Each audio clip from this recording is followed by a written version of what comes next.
Hej, jeg hedder Leanne. Jeg arbejder med innovationsprocesser og lederudvikling. Hvad skal der til for at forbedre velfærdsydelserne inden for det offentlige, uden at det kommer til at koste ekstra? Så det spørgsmål det fik jeg af Odense Kommune, som havde brug for at finde ud af, hvordan kunne de forbedre deres ventelister i konsultation i sundhedssektoren. Vi valgte at undersøge, hvad tænker patienterne selv. Så vi tog Odense Kommune under armen og tog selv ud i konsultationen og spurgte patienterne til råds. Hvor er barriererne henne, og hvad virker for dem, og hvad virker ikke? Det gav kommunen en langt større indsigt i de metoder, som de fremadrettet kunne bruge.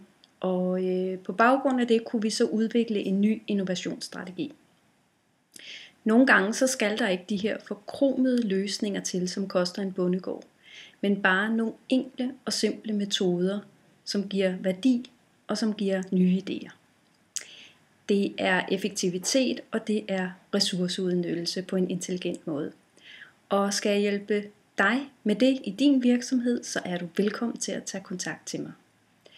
Gå også ind på hjemmesiden www.lcj-innovation.eu, hvor vi hele efteråret igennem holder workshop omkring medarbejderdrevet innovation og brugerdrevet innovation, og du er velkommen til at tilmelde dig.